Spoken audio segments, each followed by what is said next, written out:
একদিকে হাজী সাহেবদের জন্য আমল, আরেকটা হলো যারা আরাফার ময়দানে নাই তাদের জন্য আমল। আরাফাত দিনের দোয়া হলো শ্রেষ্ঠ দোয়া। আর যারা আরাফায় নাই, আরাফার বাইরে আছে, যারা হজে যাচ্ছেন না, তারা আরাফার দিনটাতে তারা রোজা রাখবেন। সুপ্রিয় দর্শক শ্রোতা ভাই বোন, একজন মুমিনের কাছে বছরের যে কোনো দিনের চাইতে গুরুত্বপূর্ণ এবং তাৎপর্যপূর্ণ দিন হলো আরাফাতের দিন। কারণ রাসূল আকরাম সাল্লাল্লাহু আলাইহি ওয়াসাল্লাম এই দিন প্রসঙ্গে বলেছেন, এই দিনে আল্লাহ সুবহানাহু ওয়া তাআলা যত বেশি সংখ্যক মানুষকে জাহান্নাম থেকে মুক্তি দিয়ে থাকেন, বছরের অন্য কোনো দিনে এত বেশি সংখ্যক মানুষকে আল্লাহ সুবহানাহু ওয়া তাআলা জাহান্নাম থেকে মুক্তি দান করেন না। অপর এক হাদিসে আসছে, তিনি বলেছেন, আফদালুদ দুআই দুআউ ইয়াউমি আরাফা। সারা বছর জুড়ে যে কোনো সময়ে মানুষ যত দোয়া আল্লাহ সুবহানাহু ওয়া তাআলার কাছে করে না কেন, তার মধ্যে থেকে সবচেয়ে উত্তম, সবচেয়ে বেস্ট দোয়া হলো আরাফাতের দোয়া। প্রিয় দর্শক, আরাফাতের দিনে যারা আরাফাতের ময়দানে অবস্থান করেন অর্থাৎ হাজী সাহেবগণ, তাদের জন্য রাসূল আকরাম সাল্লাল্লাহু আলাইহি ওয়াসাল্লাম অনেকগুলো আমলি কথা বলেছেন, বাতলেছেন। আর যারা আরাফাতের দিনে আরাফাতের ময়দানে অবস্থান করছেন না, বরং পৃথিবীর বিভিন্ন প্রান্তে ছড়িয়ে ছিটিয়ে আছেন, যারা হজ করছেন না, তাদের জন্য আরাফাতের দিনে বিশেষ কোনো করণীয় আছে কিনা, আজ আমরা সে বিষয়ে আলোকপাত করতে চাই। প্রিয় দর্শক, এ প্রসঙ্গে শুরুতেই বলতে চাই, আরাফাতের দিনে যারা হজ করছেন না, তাদের জন্য সবচেয়ে গুরুত্বপূর্ণ আমল হলো ওই দিনে নফল সিয়াম পালন করা, নফল সিয়াম রাখা। এ প্রসঙ্গে সহিহ মুসলিমের হাদিসে রাসূল আকরাম সাল্লাল্লাহু আলাইহি ওয়াসাল্লাম ইরশাদ করেছেন, সিয়াম ইয়াউমি আরাফা আহতাসিবু আলাল্লাহি আন ইউকাফিরা আস-সানাতা আল্লাতী ক্বাবলাহু ওয়াল্লাতী বা'দাহু। অর্থাৎ আরাফার দিনে যদি কেউ নফল সিয়াম রাখে, যারা হজ করছেন না অবশ্যই তাদের জন্য, হাজী সাহেবদের জন্য এটা প্রযোজ্য নয়, তাহলে এই নফল সিয়াম আল্লাহ সুবহানাহু ওয়া তাআলার মাধ্যমে আমি আশা করি যে বান্দার এক বছর পূর্বের এবং এক বছর পরের গুনাহ আল্লাহ সুবহানাহু ওয়া তাআলা মাফ করে দিবেন। প্রিয় দর্শক, অতএব আরাফাতের দিনের সবচেয়ে বড় আমল, প্রধান আমল হলো এই দিনে আমরা সিয়াম পালন করব। আরাফাতের দিনে সিয়াম আমরা ঠিক কোন দিনে পালন করব, এ নিয়ে যথেষ্ট ধোঁয়াশা এবং বিতর্ক রয়েছে।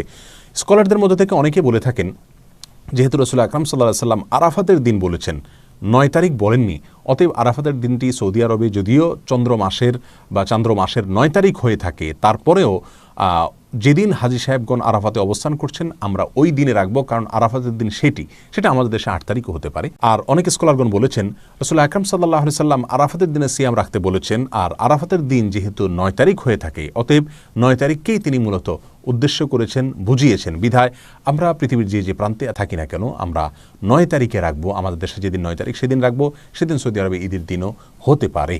যাই হোক, এখানে দুটি মত আমরা দেখতে পাচ্ছি। এই দুটি মতের কোনোটি রাসূল আকরাম সাল্লাল্লাহু আলাইহি ওয়াসাল্লামের সুস্পষ্ট কোনো হাদিস দ্বারা সরাসরি সমর্থিত নয়, বরং এই দুটি মতই গবেষণামূলক। আমরা যেই মতটি আমাদের কাছে বেশি যৌক্তিক মনে হবে সেটার উপর আমরা আমল করতে পারি। আর যদি উভয় দিনে আমরা নফল সিয়াম রাখি, অর্থাৎ চন্দ্র মাসের 8 এবং 9 উভয় দিনে যদি আমরা সিয়াম রাখি, তাহলে সেটা সবচেয়ে উত্তম। কারণ কোনো কোনো বর্ণনা দ্বারায় জিলহজের প্রথম দশকের প্রথম 9 দিনই সিয়াম রাখার কথা, সিয়াম পালন করার কথা বোঝানো হয়েছে, নির্দেশ করা হয়েছে। কোনো কোনো বর্ণনা দ্বারা এরকমটি বোঝা যায়। বিধায় আমরা জিলহজের 8 এবং 9 উভয় দিনে সিয়াম পালন করতে পারি। তাহলে আরাফাতের দিন উপলক্ষে সর্বপ্রথম এবং সবচেয়ে বড় কাজ হলো একজন মুমিনের জন্য যারা হজ করছেন না, আরাফাতে অবস্থান করছেন না, আরাফাতের দিনে ওই দিনে সিয়াম পালন করবেন।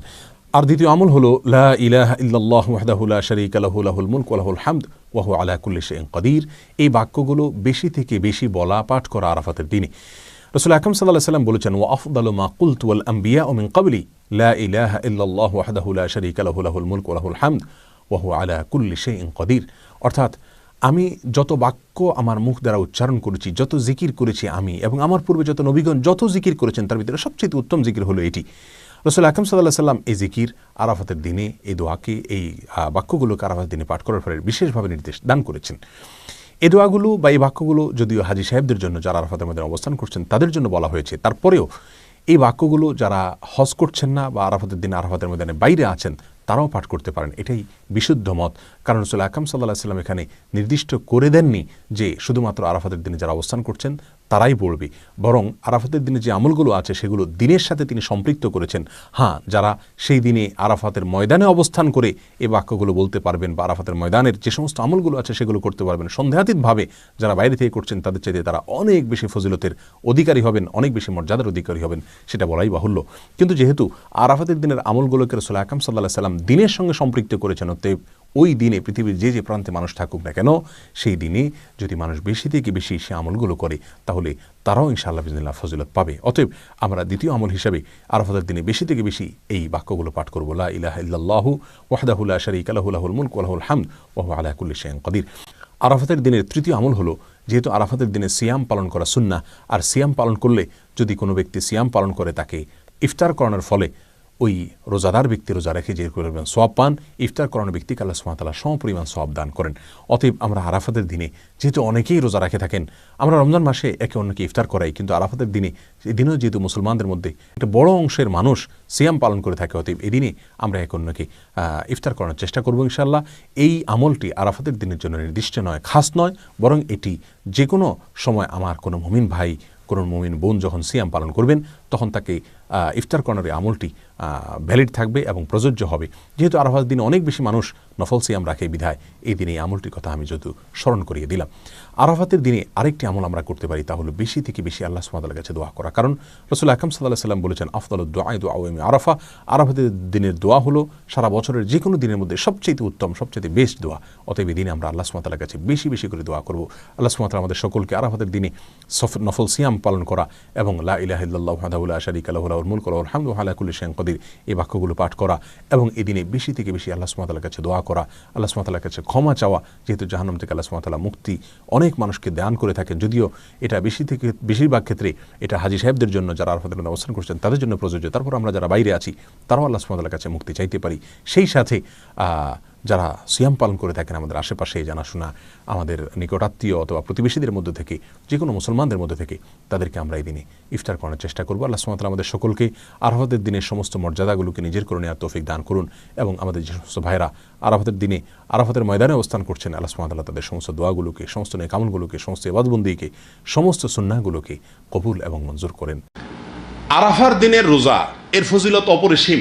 নবী করিম সাল্লাল্লাহু আলাইহি ওয়াসাল্লাম বলেছেন, আরাফার দিনের রোজা যদি কেউ রাখে, আল্লাহর কাছে আমি ধারণা রাখি, আল্লাহর প্রতি আমার ধারণা হলো এই রোজার বিনিময়ে আল্লাহ তাআলা রোজাদার ব্যক্তিকে 1 বছরের পেছনের 1 বছরের সামনের অগ্রিম গুনাহ আল্লাহ তাআলা মাফ করে দিবেন।